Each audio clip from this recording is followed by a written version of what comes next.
Podcast City Network.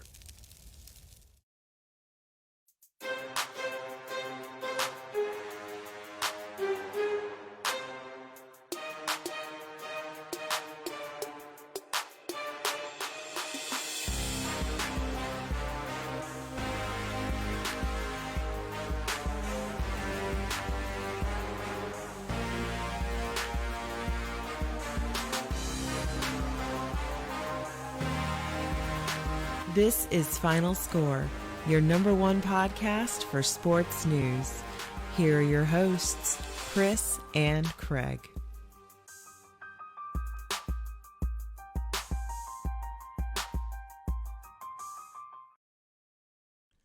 Hey guys, this is Chris and welcome to another exciting episode of Final Score, episode 81.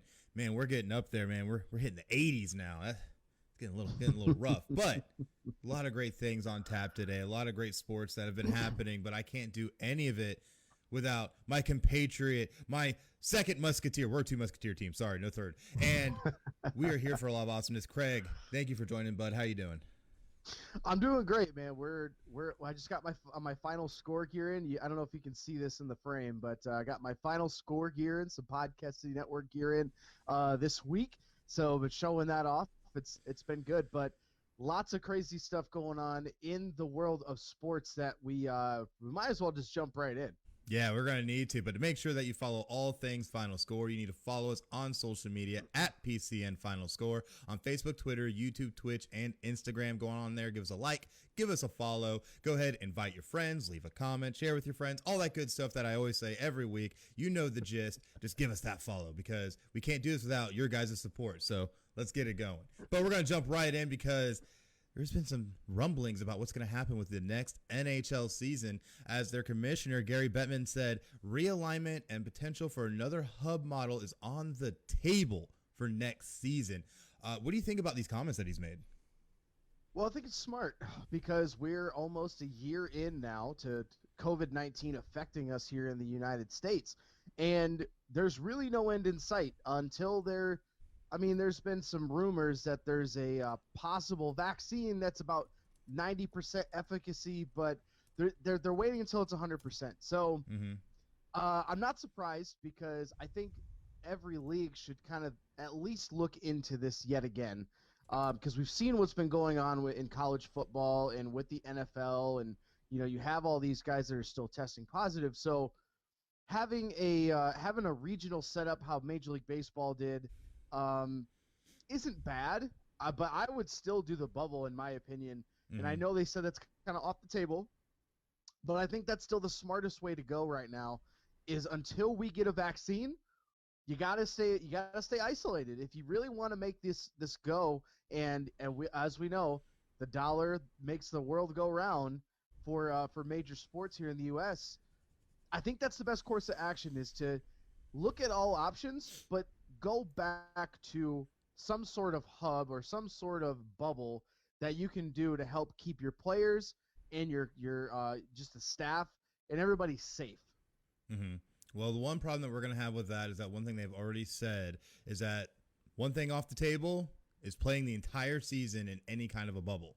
Now, that doesn't mean that something couldn't happen where part of the season might be in a bubble. Things may open up, may go in and out of bubble scenarios. Who really knows? But they said doing what they did last year where they flat out bubbled in Toronto and Edmonton, Alberta, not doing it this year. So that is one thing they said is off the table. However, obviously they're going to look at every single possibility with being able to make sure the season does happen and making sure these teams are able to safely play against each other. Because some of the biggest things they're looking at right now is travel restrictions, really when it comes to the Canadian border. And we can't forget we do have Canadian teams in this league. So you have to make certain that you're able to make adjustments and anything you need to for those kind of situations. So it's going to be very interesting. So I don't know if they're going to be able to fully pull this off. One thing I know, at least from the NBA perspective, that they're looking at bringing teams and having them play solely in the U.S. I don't know if that's an option for these hockey teams, but like you said, a lot of things on the table. So we'll definitely see how it plays out, man. It's going to be crazy, but I know they're going to still try and push for a target start date of January 1st for the season. So do you think they're going to hit that mark?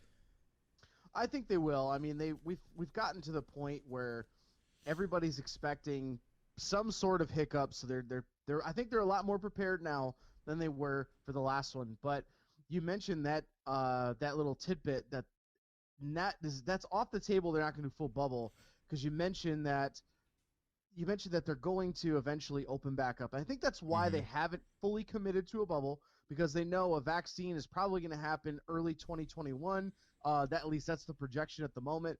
So if that's the case, it wouldn't be against it would kind of like hurt themselves, I should say, for them to put themselves in a bubble completely. But you know what's going to happen even as soon as the vaccine comes out and they can say, okay, we can go back to our normal schedule for the rest of the season. That's going to create a bunch of new problems in and of itself.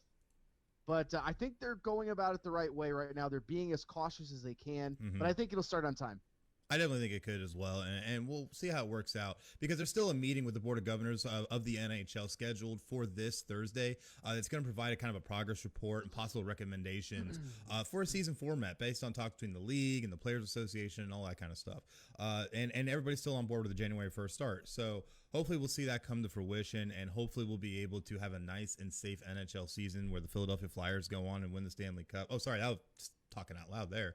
But at the end of the day, though, it's going to be interesting, because obviously we had to go through the whole bubble scenario and all these different safeguards and protocols and policies and procedures to be able to have the end of a lot of these seasons for 2020. Now we're going to see how things look as we start shifting towards next season for a lot of these leagues. What kind of things they're going to put in place now that they know what they're going to be dealing with. They know somewhat what they're up against, even though we're having a spike in COVID, which we're going to touch on more later. But it's going to be interesting. It's going to be really interesting to see how all these sports leagues actually respond to this going forward. Definitely will be very telling to how serious they're taking it. So we'll definitely see. I don't know if they're going to play a full season, though. That would be interesting, because I know that's on the table, that's on the table as well. So do you think they play a full season? No, definitely not with the January 1st start date. I don't think they'll make a full season. It doesn't make sense. That would be way too many games crammed. And then you're pushing back the finals. If they want to do a finals how it normally is done, there's no way they can do a full game stretch. Yeah, I'd have to agree with that, honestly. I just don't see them being able to pull that off to that extent. But who knows? You know, they said everything's on the table. For all we know, they might go, hey, January 1st, we're starting the season in full like it's 2000 again, you know? So who knows? There's any number of ways this can play out. But absolutely. You know, it's always fun to see play out. Things from Podcast City Network Shop. I was going to say all the chats that we got going on right now. Oh, yeah. They're going absolutely wild.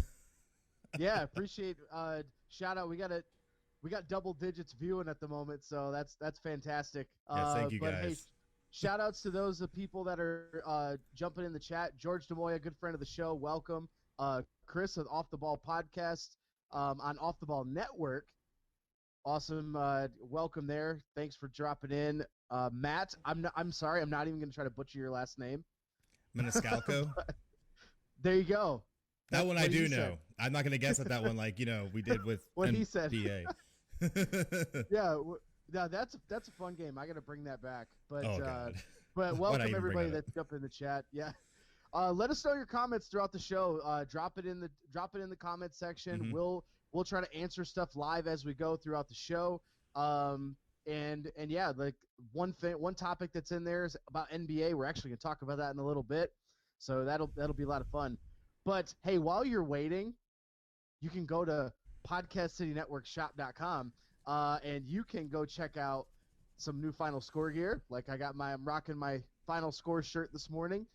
We got Podcast City Network gear. You'd be surprised at how much we have on that shop, and we're always adding new things. So we have neck gaiters and face masks to protect you from COVID-19. We've got coffee mugs with your favorite show or the network logo, or just a T-shirt if you want to go, support Final Score and Podcast City Network. We've got you covered at the shop. So to get all your favorite stuff and check all that out, it's at podcastcity.net/shop to check out the entire lineup of stuff. We're always adding more. We've even added flip-flops. We've added flip-flops. That's right. I mean, we're in Florida. We kind of have to. But I mean, there's cool stuff in there. We're always looking at other things. We've got there's laptop cases and backpacks and just a bunch of stuff. So go check it out, podcastcity.net/shop. Yeah, definitely checking out a lot of great stuff. We even rolled out the original year one shirts with the original Podcast City Network logo. That's how serious we are about this. As you can see me wearing right here. Yeah. But at the end of the day, though, really great stuff, and definitely show your support. podcastcity.net/shop. Let me get all myself together right now. But we have to get ourselves together because we got to talk Week 10 NFL action. A lot of great games on slate. But before we can even get to the games that will be played today and tomorrow, we got to talk about Thursday Night Football and everything that happened with that, because I don't think anybody expected Indianapolis to be able to come out and compete against Tennessee the way that they did, and ended up winning the game 35-17. So absolutely amazing to see what they were able to do in that game. Absolutely, and one of the key factors I think here is Colts coach Frank Reich is actually 4-1 against Mike Vrabel head-to-head in five matchups. So I think that's pretty telling there as far as being able to do whether it's a game plan thing or it's just Reich has got Vrabel's number. It's one of the two. But the one thing that really helped the Colts here is that their defense is one of the best defenses in the NFL. And when you can contain Derrick Henry, you actually have a chance because you're forcing Ryan Tannehill to make plays with his arm. And he's not bad. He's good for that offense, but he's not an elite level quarterback. So I think that's really what plays into the Colts' hands in this game and why they won so big on the road and now take the lead in the AFC South. Yeah, absolutely. And quick correction, it was 34-17 before somebody points it out to me. But yeah, it was absolutely amazing to see what happened in this game. Phillip Rivers actually looked kind of like how Phillip Rivers used to play when he was in I almost said San Diego, in LA.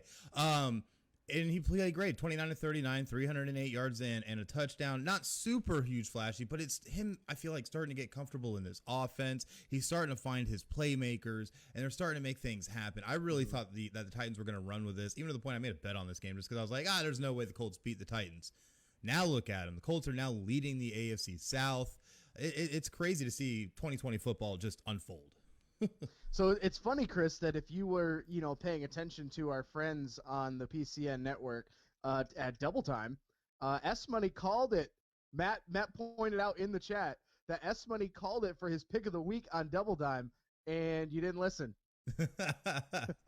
Well, it's I like to get wild here and there, so but.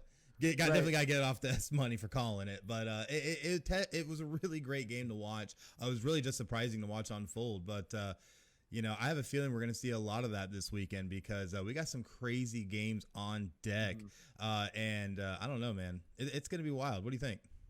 Ready to give it to them?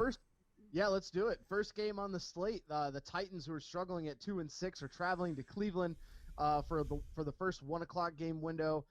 Cleveland's 5-3. Favored by 4.5, and the over/unders at 46 here. Houston's so up and down. I wouldn't put it past them to keep this game close because Cleveland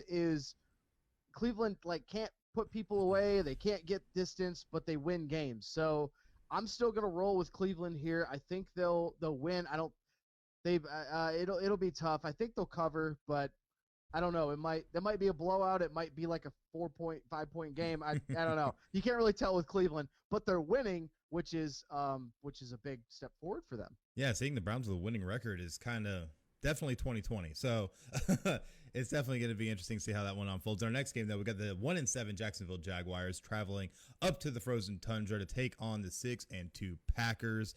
1 o'clock game at Lambeau on Fox. Green Bay is favored by 13.5. Over/under set at 47.5. However, Green Bay, I think, is going to have a field day. They haven't been able to always have the best track record as of late. We do remember, obviously, that trip to Tampa and how well that worked out. But I think this is a game that there's no way they can lose. Jacksonville is an utter mess at 1-7. They're trying to find some kind of help from young talent, which has been nice and might be a bright spot in the future, but definitely is not going to help them this season. Aaron Rodgers is going to dominate. Green Bay wins by a lot, and they will cover.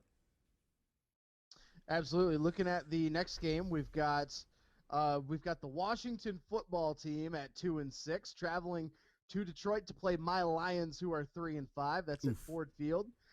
Detroit's favored by 3. Over/unders at 46. I easily would like to just point out the fact that as much as I would love to pick the Lions here, I think this is going to be a very tight game because every single team that the Detroit Lions play, they make the opposing quarterback look like a bona fide Pro Bowler. And you know who's starting for Washington this week? Alex Smith. The one and only Alex Smith. So I would not be surprised if Alex Smith comes out and lights it on fire against this depleted and frankly pretty trash Detroit Lions defense. They got a lot of work to do. I think the Lions are going to win, but it'll be a tight game. I wouldn't be surprised if Washington covers here. Well, I got to make sure to point out because George would not let me get away with it if I didn't correct you. It's the Washington Football Club because they aren't good enough to be a team. So yeah, that's true. And he also called for the toilet noise here. So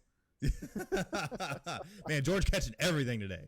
But our next game, we have my 3-4-1 Philadelphia Eagles traveling on up to MetLife Stadium to take on the New York Giants, who are 2-7. 1:00 game on Fox. Philly's favored by 4. Over/under set at 44.5. A lot of people are saying, "Oh well, the Eagles need to prove that they can win," and you're not going to do it really against the Giants. They're 2-7. But here's the thing that I look at with this game: the line set at 4. Honestly, the Eagles should be able to easily blow that away because the Eagles are getting back a lot of their playmakers. This team is finally getting healthy. They're getting Miles Sanders back today in the backfield. They're getting Lane Johnson back to protect the outside of that line. They're also getting back Alshon Jeffrey, who's been out pretty much the entire season. So we're starting to get players back. We're starting to get a team back together. And watch out, the Eagles might start rolling from here on. 3-4-1 through 8 games. Considering all the injuries, you can't really knock them too hard for the record. I think they keep rolling. They take this one and get back to 500 in the NFC East lead. 500? Oh, my goodness. Who would have thought? Who would have thought?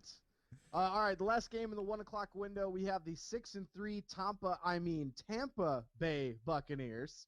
See what I did there? And they're traveling to Carolina to play the Panthers, who are 3-6.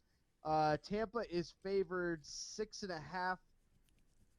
This is going to be an interesting game. I'm just trying to bring up some of my fun stats here, but I think when you look at this game, where is it? There we go.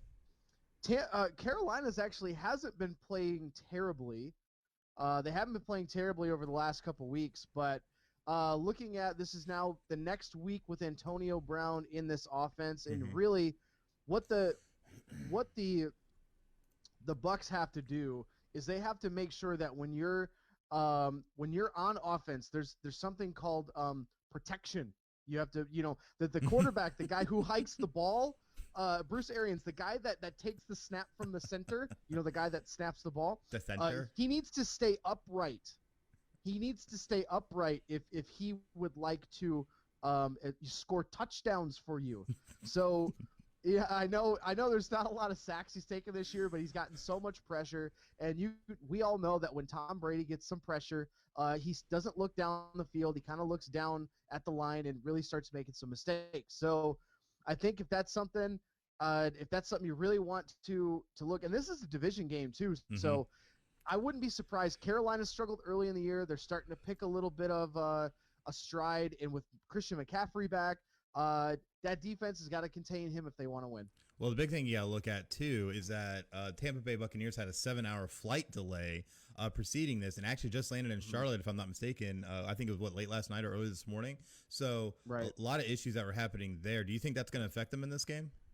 Absolutely. Anytime you get travel, guys, in sports, in professional sports, and even in college, you have a routine. You try to get a routine as much as you can and make it the same every single time. When that flight gets delayed and they got in super late and all they could do is go and sleep, they couldn't do a pregame or usually like a pregame meeting the day before and do all those. Like, that's going to throw you off. It's going to throw off your rhythm. I wouldn't be surprised to see if Tampa Bay is a little sluggish to start.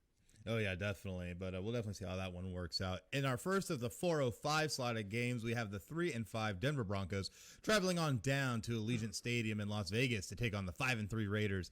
Vegas is favored by 4, over-under set at 50.5. But this game is going to be very interesting. Denver Broncos have been able to get a little bit of JoJo going here with Drew Lock at quarterback, been able to actually find a little bit of success recently, and the defense starting to come around. However, you are going against the Las Vegas Raiders, the John Gruden-led Raiders, who have actually been able to do some fascinating things this year, including, upsetting our Super Bowl champions. So it's definitely going to be an interesting game. However, I think Vegas is going to be able to take this at home. Cover, maybe. Either way, doesn't matter. Vegas gets the win and moves to 6-3. Yeah, Jerry Judy's been great for my fantasy team that sucks this year. It's I great. bet. That's how deep I've had to dig in fantasy. I'm starting Jerry Judy in the flex every week. Oh my gosh. In probably one of the most intriguing matchups to me this weekend, and it may not sound like it at first. The LA Chargers at 2-6 traveling to Miami, who's a surprising 5-3. This is going to be Miami -1.5. And the over-unders at 48.5. Now, the reason I'm super intrigued by this game, Herbert versus Tua, this is a big matchup here. Herbert's been playing pretty well throughout the season for not having quite the expectations as some of the other guys that have come in as rookies.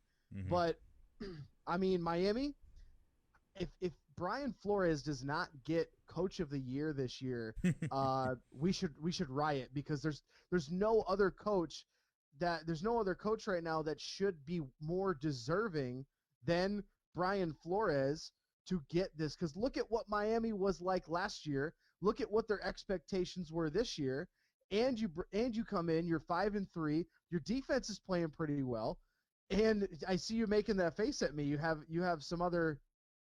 That is incorrect.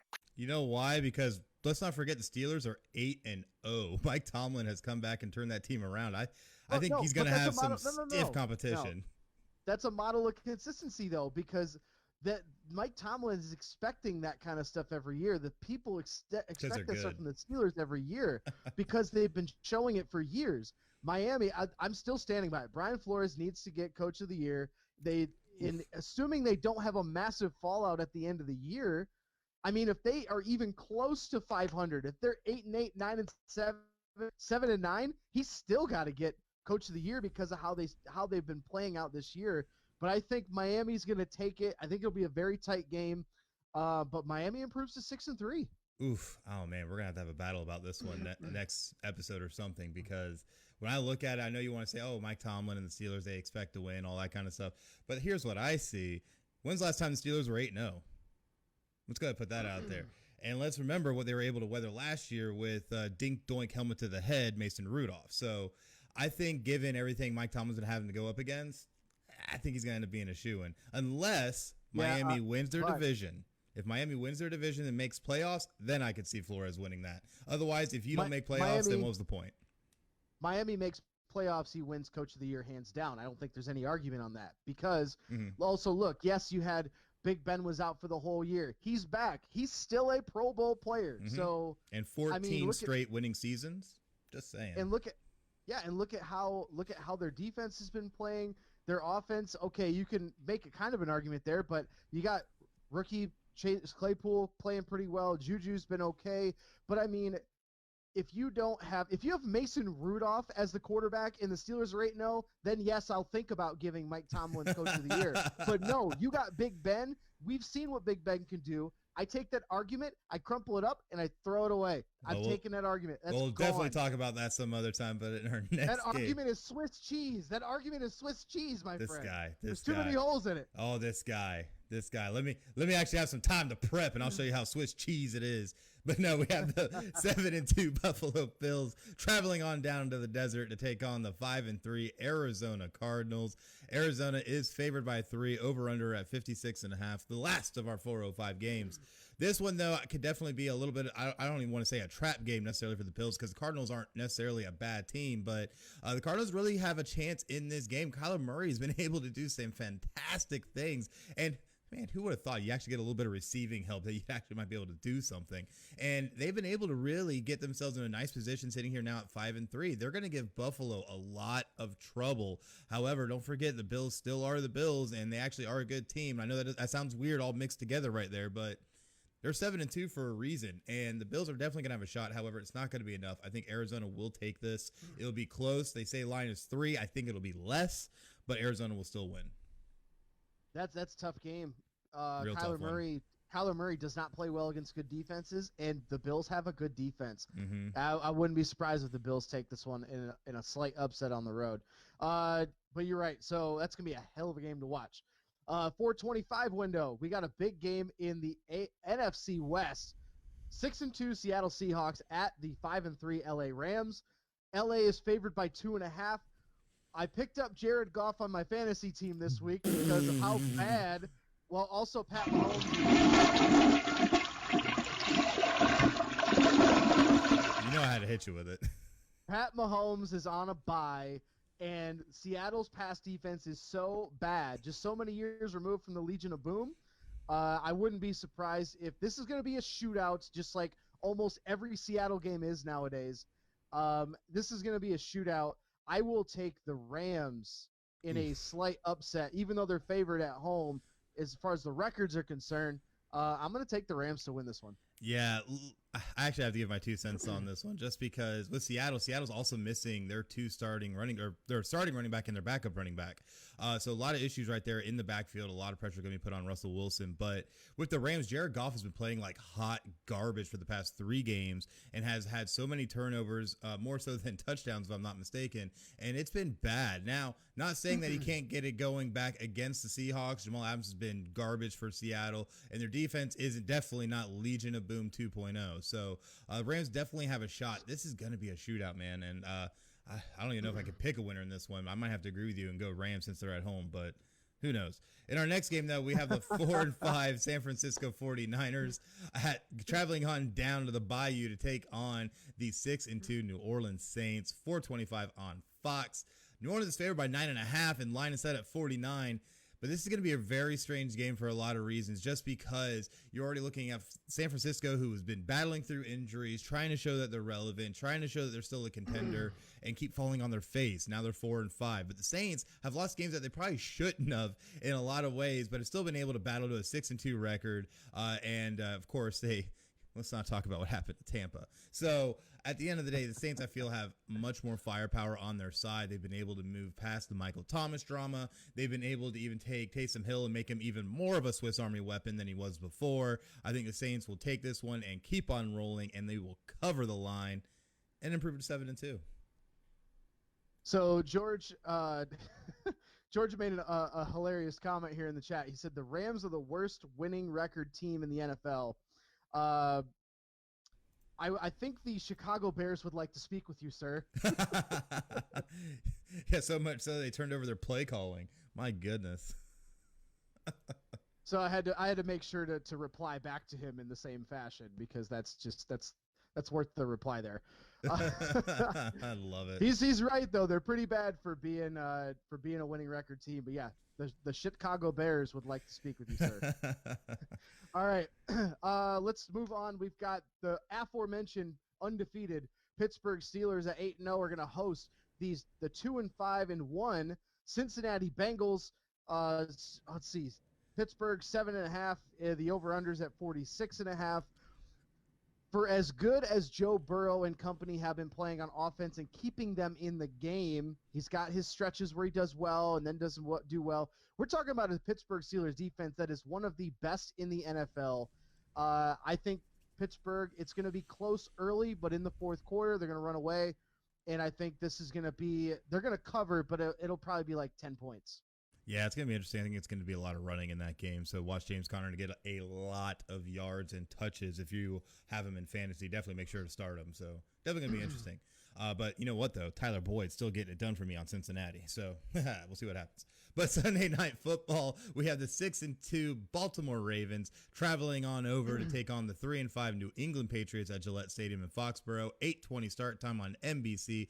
Baltimore is favored by 7, over/under at 43.5. However, New England has looked really bad, barely barely beating the Jets, and it was sad because to me, I'm like, you're struggling. Like, yeah, you got to win, but it's just the Jets, bro. Like the Jets. Like I'm sorry for our buddy in the chat, Matt Maniscalco. Yeah, it's the Jets. Okay, so the Patriots are not anything like what they used to be. Definitely proving, I feel like, that the Patriots' success was more attributed to Tom Brady than Bill Belichick. And I think the Baltimore is going to be able to take full advantage. Even though Baltimore is still going to be without Mark Ingram in the backfield, they'll have J.K. Dobbins running that rock, and he better run it good because I started him in fantasy. So do a good job. Run that rock. Score a bunch of points. Cover that line. Ravens win. And in our Monday night game, we have probably what is one of the most disappointing Monday night games, unless you have the Detroit Lions in the Monday night games. The Minnesota Vikings, who are 3-5, travel to Soldier Field to play against the worst team with a winning record in the NFL, 5-4 Chicago Bears. This is going to be Bears. Minnesota is favored by 3. I think that even though Chicago's defense is very good, and it's been keeping them afloat, having a winning record, that offense is so horribly bad. It is so horribly bad. It doesn't matter who they throw in at quarterback. They could throw Chris Wilson in there at quarterback and probably do a better job than Nick Foles and Trubisky, and I don't even know who their third quarterback is if they've even played one. Yeah, that's right, Nick Foles. Take your Super Bowl and shove it. I'll win the game. I think if the Vikings can establish the run, much with Dalvin Cook like they did against Detroit when they completely throttled Detroit, I think that can be the key here. If they can establish the run, Kirk Cousins, we know what we get out of him. He's very Jekyll and Hyde. He's not very good, not very consistent. So if they can establish the run and you can get a couple turnovers on defense against this really, really bad Chicago offense, Minnesota's got a good chance. I think they win. Absolutely. And just sort of my 2 cents in there, I dropped the Chicago D from fantasy because they have not been producing the past few weeks just because the offense keeps putting them in really bad situations. So definitely see what happens here. This is going to be the Dalvin Cook show. Watch. Minnesota going to win by a lot. But you know who's my goodness, I can't even English and do my transition proper. I'm so sorry, George. I'm not transition king right now. But you know what is transition king? All the awesome content and episodes that we have for Final Score. What can you tell us about that? Absolutely. You can find any of our content, whether it's audio versions, you can find all those on Spotify, iHeartRadio, Apple Podcasts, TuneIn, Stitcher, Podbean, and Google Podcasts. You can find the video version that you're watching right now. We actually post them all later on YouTube. So if you want to search for anything Final Score, you can find it. Just search keyword Final Score, one word. And, of course, you can also find us at podcastcity.net/Final Score. That's where all of our content gets posted. Anytime we do blogs and stories, we'll post those on the website as well. Which, by the way, cheap plug, we're looking for sports content contributors that also can have segments on the show. So let us know if you know anybody that's interested, an aspiring sports writer, or just likes to have some fun with it.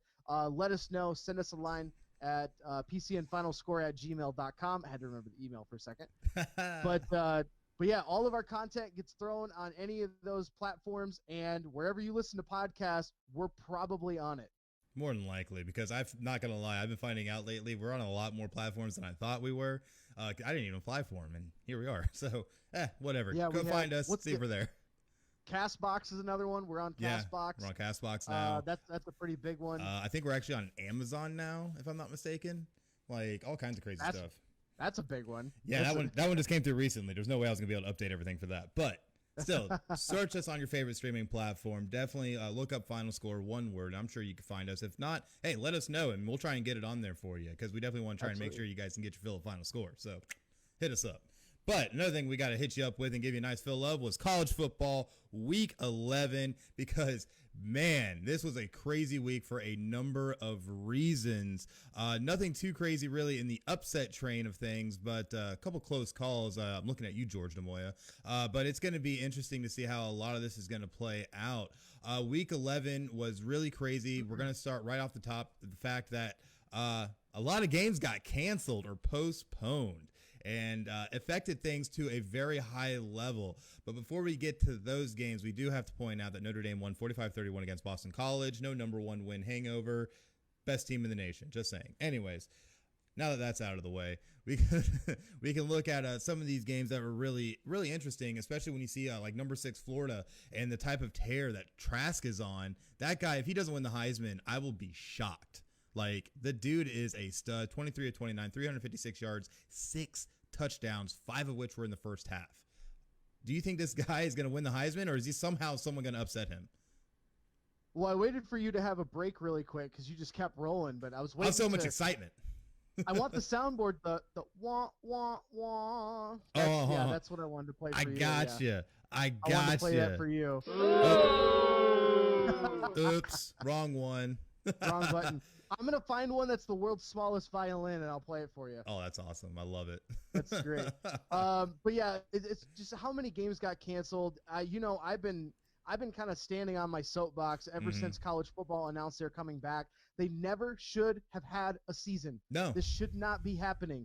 Look at all the games. And did you throw out the stats already for how many games got canceled this month alone? No, I didn't throw it up, but it was huge because when you look at the number of games that were postponed or canceled in September, 16, October, 14, first 2 weeks of November, 25. So obviously this is not getting better. Absolutely, and this was bound to happen. We should have all known that this was going to happen when you're not playing college games in a bubble, which I understand logistically would be impossible, which is why they shouldn't even have a season to begin with. But you got all these going on, and it's not surprising to me that this has become a major issue. It's just I don't know how many times. I know nobody's going to care or listen, but it's like I don't know how many times I can say this should not be a season. They should just table the rest of the season. I mean, when you got big games like Alabama, LSU, even though LSU's 2-3, when you got that game on the shelf, you have number 3 Ohio State game on the shelf, number 12 on the shelf, number 15 on the shelf. How many games have been canceled already? Looking at that, how many games in the future are going to get canceled? Because they're starting, like, some of these states are starting to go backwards in as far as restrictions and lockdown procedures. So it's only going to get worse. It's not going to get any better before the end of the season. And the big like asterisk, or the big heavy cloud that's going to hang over the head of the college football playoff committee is the fact that COVID wrecked the season. And regardless, let's say even if a Notre Dame wins, yes, it'll go in the record books as a national championship, but it'll also have a major asterisk next to it that it's a COVID season. I don't care. I'll take I number wouldn't 12. care either. Yeah, just like I don't care if the Tigers win a World Series because the trash cans again. I don't really care. But that's the thing is, no matter who wins the college football season, who wins the championship, it is going to matter for their program, but it's also going to be like, yeah, well, that was a COVID season. So, no one's really going to give it any credibility, unfortunately. I don't think it's going to that point, and we can't give it credibility. There's still going to be credibility. We're sure we're not getting big interconference matchups, but you're still getting matchups within the conferences that are great. I mean, I know Clemson didn't have Trevor Lawrence, but still they had ETN and the rest of that defense, and Notre Dame played probably one of the best games in the past 10 years that anybody has seen. So, there's still good games that happen. Against a depleted number 1 team. If Trevor Lawrence is in that game, it doesn't go to double overtime. Notre Dame doesn't win. You are high as a kite, sir, because guess what? I don't see Trevor Lawrence doing any better than the 400-plus yards and a couple of touchdowns and the rushing touchdown that their backup Uguawewe was able to actually produce himself. Trevor Lawrence wouldn't be able to do that much better because remember, Notre Dame still is a top 5 defense and one of the best scoring defenses in the nation. So Trevor Lawrence would have had his hands full just as much as DJ did. Outside of what, 1 or 2 teams you played against the bottom of the barrel in the ACC, that gives you credibility? I don't think so. Yeah, yeah, we'll see what happens come the ACC title game when we upset that ass again. That's the only good thing that's come out of the season, in my opinion, is the fact that Notre Dame is actually they're playing against the ACC teams, and we saw Notre Dame versus Clemson. Like normal season, we don't see that. No, you wouldn't have. This game would have happened regardless. But the possibility to have Notre Dame versus Clemson not once, not twice, but possibly up to 3 times this year, You never would see that. Yeah, that's crazy. But all the conferences that just they're not they haven't played, like Pac-12 just now getting started. Like you can't tell me like that, even if, let's say for instance, like Oregon's a team that won this weekend, and they would have playoff hopes. They would have playoff hopes if they, if they run the table and go undefeated in a regular season. But 6-0, 7-0. I don't think they'll get in. I don't think any Pac-12 team will get into the playoff because of COVID. Because of COVID. Yeah. So to me, that's why I say there's no credibility in this season, because of the fact that not all the conferences are playing. Some of them started very late. Other got, like, even the Big Ten. Like, the fact that Ohio State is number 3 is because the name Ohio State is there. And that's my personal opinion, because they've beaten 2 crap teams. 3 crap exactly. teams. Yeah. They've destroyed crap teams, which is what they do every year. But they destroy crap teams, but they also don't have a full season. Yeah. So, I mean, I think it's really tough to be able to look at that and say, yeah, you know what? This was the best team in college football this year. Because I don't think that's possible, because then a lot of guys aren't gone because of COVID. Trevor Lawrence plays. Clemson and that Notre Dame game becomes a much bigger game than it. I think it was a big game, but I think it becomes that much bigger. Oh, no, I agree. I absolutely agree. And I don't want to try and take away from what your argument is. I do agree, because I'm someone who thought that the season shouldn't have happened either. But when you have to look at the contingency of how you're going to be able to try and have something, because we can't just have nothing, or just try and go on and act like, well, we got this pandemic, let's not play college football for 2 or 3 years. That's not going to happen. So at the end of the day, they got to try and figure out something. But it's not going. Well, yeah, absolutely. But in the kind of society we live in, money rules all, and you got to make that cheddar if you want to get anywhere. So, you got to be able to tap into your cash cows. And sadly, for college athletics and colleges as a whole, college football is usually their cash cow. But they got to try and make contingencies. I feel like not being able to have outside of conference play happen at all is really what's probably hurting this argument, or for anybody's argument of trying to say that this season's legitimate. Because when you have, like you said, Ohio State, who's 3-0, has beaten nobody. Penn State does not count. They're 0-4. You've beaten, Nebraska, Penn State, and another no-name last week. So, and what makes me sick is that you had Notre Dame at the time, who was sitting 3, and Ohio State jumps them after they beat, who? Nebraska? Really? Yeah. So, I definitely have my issues with this season as a whole. I think there's going to be even more issues as we go. Obviously, we're having a huge spike in COVID right now. I think that's going to continue throughout this month and maybe even the rest of the year. But I don't know, man. It's just you still got to try and have it happen, and you got to try and make it as legitimate as possible. And I feel when it came to the ACC and the Big Ten and the SEC, they did the very best that they could, being able to give them as full of a schedule as they could. Even with the ACC having an out-of-conference game, which Notre Dame dominated 52-0 against USF, but still, that game wouldn't have happened either. So if we had a normal season. But you look at the Pac-12, 6 games, 7 games. How do you actually put a 6-0, 7-0 Oregon team up against, say, a 10-0, 11-0 Notre Dame team, or say even a 10-0, 11-0 Ohio State team? It's just you're not going to be able to do that math properly to be able to really justify it on either side. And that's where I think the college football playoff is going to have a lot of issues. There's some pushing for the college football playoff to be expanded. Some even saying it needs to be pushed back. But I feel like no matter what you do, we're in a shit show. Welcome to 2020. Yeah, that's exactly what's going to happen. Is they're going to I wouldn't mind the argument of expanding the playoff, because eventually I think it's going to go to 8 teams, which is fantastic. Have 8 of the top 10 teams in the country all play against each other. That, I think, is going to make them a lot more money than any of these bowl games ever would. And I think they're slowly starting to realize that. George is fired up in the chat, saying shout out to Marshall, number 16. Yes. In the country. Number 15 is Coastal Carolina, the Chanticleers. Yeah. Yeah, and their game got postponed. Shout out to the small schools. Well, the big shout out for Marshall is the 50th anniversary of the tragic plane crash that took place back in 1970. So it was a huge game for Marshall. They wore all black unis in remembrance and rolled Middle Tennessee 42-14. And don't look now, Marshall is 7-0. So just saying. Yeah, the last thing before we'll move on from college football, but I think I could make an entire show based around just how much I would really love to just dump all over my Michigan Wolverines and how they're handling Jim Harbaugh right now. Harbaugh is he should go. Like there's no more excuses. Even in a COVID season, there's no excuses. It's we got smacked by a couple of teams that we shouldn't have got smacked by, and including Indiana. got destroyed. Well, Indiana's starting to look a little bit more legitimate because they beat Penn State, who now it doesn't look very good because they're 0-4. But coming into the season, they had a lot of hype. Indiana, let's see what the rest of their schedule looks like and how they play out. But if they finish with only 1 or 2 losses, I think that gives them some legitimacy as far as beating the teams that they beat this year.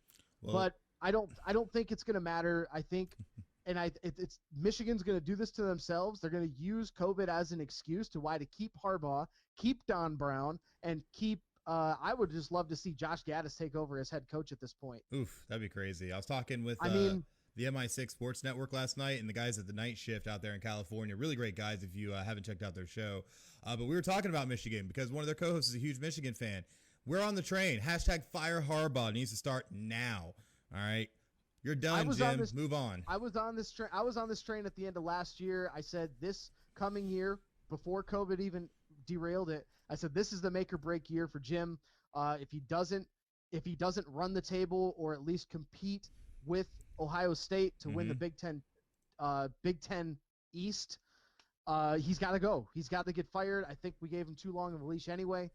I could go on for that. I could literally make a whole show about that kind of stuff. Yeah. So we'll just we'll save that for another time. But maybe I'll do a one-off episode and just do yeah.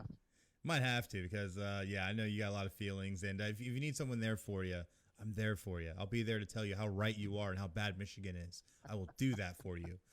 Just as much. I appreciate you because that's what friends do. That's what friends are for. That's right. Just like Podcast City Network is there for you, our parent network, and all the great stuff that they do for us. You can find Final Score on Podcast City Network by searching podcastcity.net/Final Score and checking out all the great stuff that we have there because PCN is your home for up-and-coming podcasts and independent podcasts. And you can find them on social media at facebook.com/Podcast City Network, on Twitter at Podcast City Net, on YouTube by searching Podcast City Network, and of course the website podcastcity.net. So definitely make sure to go check it out, and a lot of great shows on there, so definitely plenty of content. But now we're going to have to switch on over to some guys and some situations and some stuff that ain't too savory because Houston, do we have a problem? It seems like there's a huge issue right now with the Rockets franchise and everything surrounding James Harden and Russell Westbrook.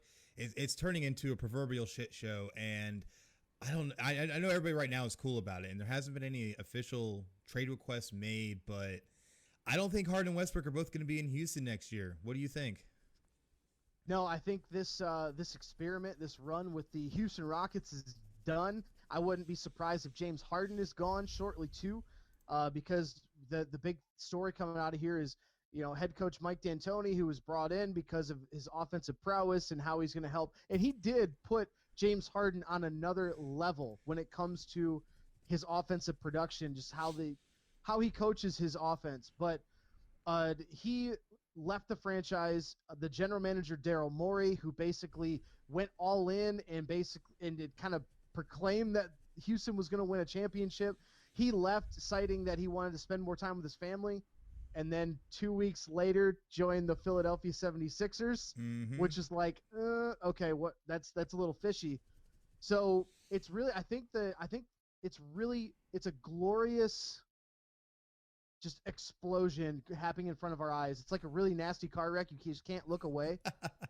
You're like, man, yeah, that's exactly what's going on in Houston right now. So Houston is about to, I think, take a really big step back.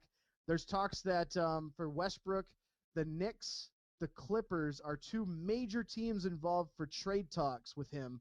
And as far as James Harden's concerned, I don't really know. I don't have the stuff in front of me as far as his contract and how many years are left. I know he's got a decent amount left, if I'm not mistaken. But no one's officially come out. But I think Houston's window is officially closed.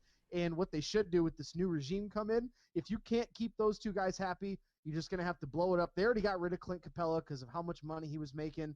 They got rid of a bunch of guys. Just blow it up. You're going to have to start all over. And Houston's going to go back to being just kind of a mediocre franchise for a while. Well, looking at the actual contracts, Harden has 3 years left on his max deal contract that he received from Houston not all that long ago. Because don't forget that he was MVP in 2017 and 2018 and finished in top 3 in voting 4 other times in the past 6 years. So Harden is definitely a good talent, and that dude is getting paid. And there's a player option at the end of that, too, for a 4th year. Now, with Westbrook, he also has 3 seasons left on his contract, also with a player option at the end for the 2022-2023 season. So it's crazy to see like how this has kind of devolved. I thought, when these two got together, this was going to be a match made in heaven, that they were going to be able to make a lot of things happen as long as they could keep their tempers tempered and be able to keep things in perspective. However, it seems like a lot of animosity has grown between the two players, but they're still trying to be as professional as possible. I also have heard that the Charlotte Hornets are linked to Russell Westbrook, because the big thing that apparently has been coming out about Russell Westbrook is that he just wants to be the man again. He likes being the man for a team. So I don't think he really cares about going and finding other star players to play with, because he wants to be the star player and be able to go and ball out, because we know Westbrook is a notorious ball hog. So I feel that he could land in just about any situation. Please don't send him to Orlando. We already have enough drama, but it's going to be interesting to see how it plays out. Yeah, Orlando's a playoff team. They're not gonna give up. Oh gosh, as that much as feels they weird want to, hearing that. Orlando a playoff team? Yeah, I've even seen rumors that like the Pistons are potentially interested, and a bunch of those teams. But so Chris LeBron, who I don't know if he's still watching, but he's a friend of the show with Off the Ball podcast. He had put out on his social media asking if the Knicks should go after him, and my exact comment was, if you want to energize the fan base and sell tickets, absolutely go for it. If you're trying to make the playoffs and win a championship, stay away. Because we've seen time and time again that as Westbrook has gotten older, his chances of winning a championship have gone down because of the fact that you mentioned that he likes to be the man. Like he doesn't give a shit about anybody else. He only cares about Russell Westbrook. He only cares about getting his stats. You could see when he was getting those triple doubles, he was padding his own stats throughout the season. Every time. I mean, like if that's not, credit to making all that money and being the talent that he is. But if that's not egotistical to the highest extent, I don't know what is. Exactly. Like, that's the big thing you got to look at, because that guy, he has an ego the size of frickin' Montana. So it's just crazy to see that they were even able to coexist at all. Because let's remember, Harden isn't exactly the most laid back person either. But remember, these guys were on this team together with the Thunder and had Kevin Durant. That was just a dream team for a while. Oh, yeah. And, making that run to the finals. But I think if Russell Westbrook, if he wants to just be the man, I think he's going to be relegated to the Charlotte Hornets, the Detroit Pistons of the world, maybe even the Chicago Bulls, teams that have no chance of winning a championship. I think those are the teams that he's going to be relegated to. He's going to turn into this generation's Dwight Howard. Oh, yeah, absolutely. And you look at the side of it with Houston gave up a lot to be able to put themselves in the position they're in. They have no first-round pick in this year's NBA draft because they gave it up along, like you said, with the aforementioned Clint Capella in a 4-team deal that brought forward Robert Covington to Houston last season. So Houston does not have any kind of flexibility to be able to improve their roster unless they are able to ship out both Harden and Westbrook, because right now they're pushing up against the luxury tax, and the owner has repeatedly said he's willing to pay that tax, but they've been able to avoid it at this point. But if they want to try and stay any type of competitive, they're going to end up having to broach that if they want to try and keep these two players. But I just don't see it happening. Yeah, I think it'll be interesting to see who goes in place. They've already promoted a head coach, if I'm not mistaken. Or no, they've hired both the GM and the head coach. So I'm really interested to see how Raphael Stone does as GM, Steven Silas does as the head coach. I think like you said that the ownership is willing to pay the luxury tax, but I think by the trade deadline this year, you'll really see is Houston trying to keep it together, or are they just going to break it down and start all over? Because there's some teams out there that would want either Westbrook or Harden, obviously not both. But I think they could, if they really wanted to, they could get a lot of those draft picks back. They could really get a lot in return. They could get a lot of young players that maybe they want to see develop, get a lot of draft picks. I think those are definitely all on the table. Just depends on what direction this new regime wants to go in. Well, that it also comes down to the fact that you got to find a team that's going to be willing to take on those contracts because, like I said, Harden's owed $131.5 million over the next 3 years. Westbrook owed $131.5 as well over the same time frame. So it's going to be rough, but I think it could happen because it needs to happen for Houston to be able to find any kind of success in the future. Yeah, as far as like that's what you mentioned, like who's going to take that on? The Knicks would take it on. Mm-hmm. I don't know if the Hornets have enough like in money outside of their salary cap to take that on, but teams that got a lot of cap will definitely be interested. Even if the Pistons decide to take it, that would be a very intriguing lineup to see Blake Griffin alongside either Harden or Westbrook. It'll energize the fan base. It'll sell some tickets, sell some merchandise, but you're not going to win any games. So, yeah, I think those lower end teams with a lot of cap will be the only people that'll be interested at this point.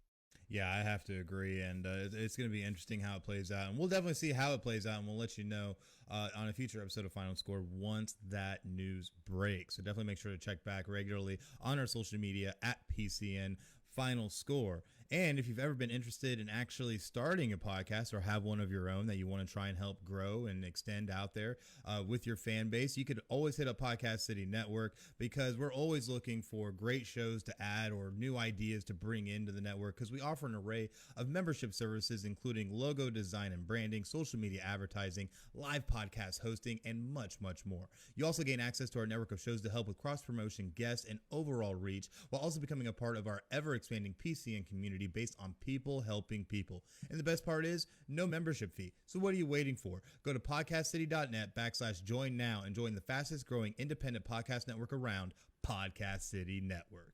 And that means if we just did the join PCN part, that means we're ready for the good old give or go. And it's going to be a doozy. Absolutely. Jump in to give or go. The first topic today, the Miami Marlins hire Kim NG. That's her last name. Kim NG. Ng, yeah. As the first female general manager and first Asian American general manager in Major League Baseball history. Give or go. Oh, we're definitely going to give on this because this is a historic moment. We're always talking about bringing down the gender and race barriers when it comes to sports. Obviously, we've seen things like the Rooney Rule go into effect in the NFL and all that kind of stuff. But honestly, they have not yielded the kind of results people have been looking for. But this right here is huge because now you have a woman who's been, mind her, she is definitely credentialed. She's been an MLB executive for a long time. So it's not like she's just some random person they chose. Miami really thought this one out. I have seen people blasting this pick, but honestly, great pick, great move, and a great way to try and revitalize your franchise in some kind of way by taking a really fresh approach. So definitely hats off to the Miami Marlins for this. Absolutely. But our next one, we got Big 12 Commissioner Bob Bowlesby says that the college football playoff delay is being discussed. Give or go? Of course, we're going to give on this. It's inevitable because of COVID-19. We talked about it earlier in the show. This is not going to go away until we get a vaccine that is nationwide distributed. So this is going to hang over our heads in sports for at least the next 6 months again. So I wouldn't be surprised. I know why they want to delay it, to let teams or conferences like the Pac-12 and stuff catch up and get extra games in and try to maybe make up these canceled, postponed games. But it's going to be all for naught because what's going to happen if you have a team, let's say like a Notre Dame who plays 11 games, no shutdowns, no postponements, no cancellations. You're going to make them wait a month to 2 months before playing another game. That's just a disaster waiting to happen. I don't think they should do it. Just keep pushing through. Get whatever games you can get in, and then keep everything on schedule because the important part is the signing day window for the spring and making sure you get the practices and stuff for spring, summer, and then try to start the next fall season on time. Well, that and on top of it, they already announced that the Heisman Trust has come out and said that the Heisman Trophy is going to be awarded January 7th virtually. So no matter what, all the awards are going to be given out. All the bowl games are going to get scheduled. Why delay the inevitable? Just play the damn thing, because you're going to be giving a huge disadvantage to have a team be off. Like you said, if Notre Dame or even Clemson ended up in that position, you're looking at waiting, 4, 6, 8 weeks before playing a game. That's absolutely ridiculous. That's most of a season. So we'll definitely see how that plays out. Absolutely. The last topic we're going to talk about today, the Toronto Raptors of the NBA. They're looking at playing out of Tampa if travel is restricted due to the coronavirus for the next NBA season. I'm not even giving you an option. We're giving because I want to talk. Oh, yeah. We're definitely going to give on this because this is very interesting for a number of reasons. Obviously, we had talked about the possibility of something like this with the NHL, given how they're going to have to deal with the whole travel to Canada thing. But with Toronto being the only NBA or Canadian-based NBA team, it'd be very interesting to see them move. But so far, all the way to Tampa, which I thought was kind of interesting, also given that Florida at one point was a very hotbed state for COVID. So I think it's kind of interesting, but I'm not going to lie. If they came down to Tampa, I would try to go see a game. I ain't even going to lie. It's very calculated, my friend. Very calculated, because look at some of the largest cities in the U.S. that don't already have an NBA franchise. Tampa is one of those areas that you've got, because you've got all the major cities already have NBA franchises. I've been a big proponent of, if not an NBA team, at least a G League team should be played in either Tampa or Jacksonville. I think those two cities would be great ideas. I think the fact that Orlando picked Lakeland was a really big cop out. Yes, it was really close. You should have went to Tampa. Stop with this garbage. You should have been closer to Tampa or at least in Jacksonville. But I think this is a great idea because Tampa, while yes, we're a hotbed for COVID still, but it's a big enough market that you can actually draw fans. It might not be a lot, but you'll draw fans if they can open back up. But that's the other reason why, because the Raptors want to try to go to a state that is open that they can get revenue from. And that's why they would pick Florida. Most other states are not as forward as far as opening back up as Florida is with the rest of the country. And Florida's if they ever a nice try to word. yeah. Well, if they ever try, whoever goes into the White House next or stays, however you want to look at it, whoever is there next, if they try to restrict and bring back and go to lockdowns, Florida might literally secede. Florida might literally secede and do whatever they want to do. So, so I'm pretty sure that's why teams are looking at Florida, because they're already phase 3. They have been for a while. They're not planning on going backwards. It makes sense to me in every facet of the however you look at it. Well, that's why they do call us Florida. So, at the end of the day, we'll definitely see how it works out. But that definitely does make a lot of sense, especially with Florida also being a tourist state. You'd be able to really draw on whatever kind of tourism Tampa is able to pull at this point, because people are still, going out and trying to live their lives. So Toronto being there actually wouldn't be a bad idea. And there's a lot of things that could go into that. It could be very interesting. But that, sadly, is the end of our Give or Go. What can you tell us about PodChaser? Well, I can tell you a lot about PodChaser. We gotta talk a little bit. PodChaser is your daily source for podcast discovery. Apple Podcasts is no longer the end all be all when it comes to podcasting and credibility and reviewing podcasts. Everybody uses that, but PodChaser does that and takes it a step further. You can actually follow individual creators. You can follow shows. You can browse every podcast ever, and you can even rate and review individual episodes, which is pretty cool. Apple Podcast doesn't do that. But we are also on PodChaser. You can search keyword FinalScore, one word, at podchaser.com. You can go ahead and give us a follow. You can follow each of us individually as creators.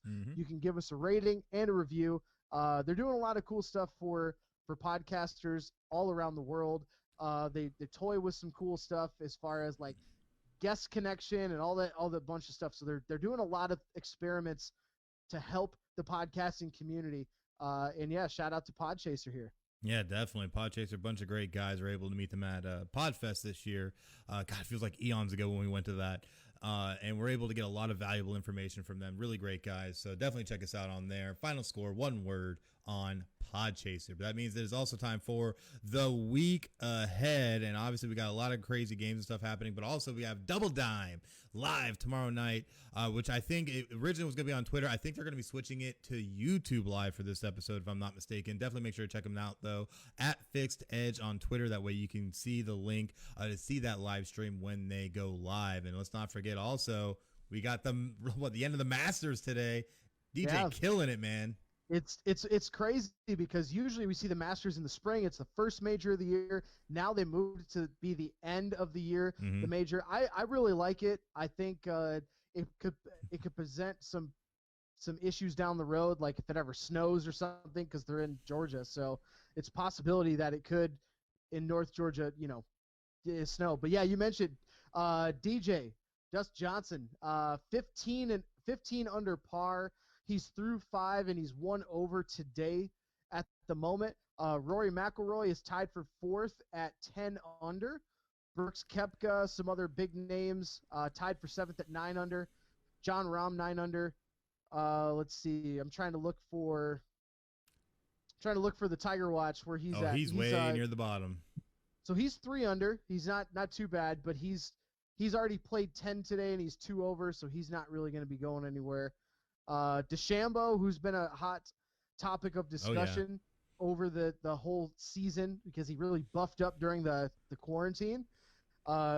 He's 4 under. Yeah, he's 4 under through 10 today, and he's 1 under on the day. But it looks like right now it's coming down to Dustin Johnson and Sungjae Im. Sungjae Im from Korea, who's at 14 under. He's 2 under on the day through 5. So this will be a fun little stretch here if you're a big golf fan. Check it out. It's on the Masters. I think it's on CBS, if I'm not mistaken. Yeah, I believe so. but the thing is with DJ, though, on CBS. He's been killing it so much. I think, if I'm not mistaken, going into today, he had 54 strokes, which tied the Masters record. Dude's been absolutely playing out of his mind. Just being able to make it happen. It's his to lose, but I think DJ's going to end up taking it. Yeah, I think he will too. He's been in these positions before. You've seen he's been able to pull through, and he doesn't have a lot of competition because outside of the top 3, he's 5 strokes ahead of the 4th position, which would be McIlroy and 2 others. Mm-hmm. So I think as long as he can just stand pat, 1 over, if he can just go par the rest of the way, and finish at par, I think he'll be good. Oh, yeah, definitely. We'll definitely see how it works out. But to make sure to see who actually wins, you need to check back next week for episode 82 of Final Score next Sunday, 10 a.m.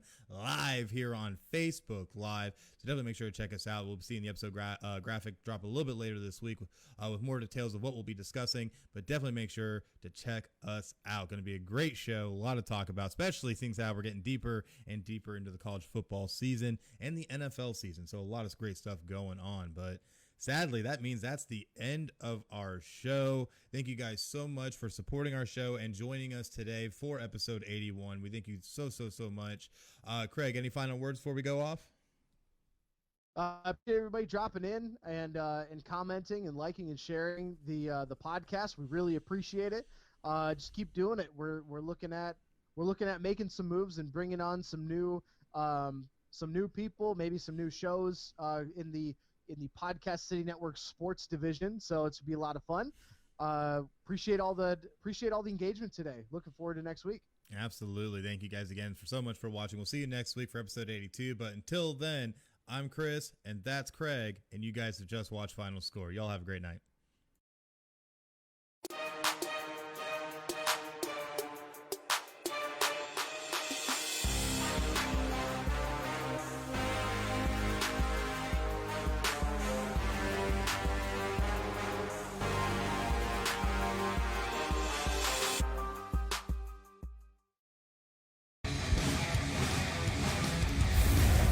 Podcast City Network.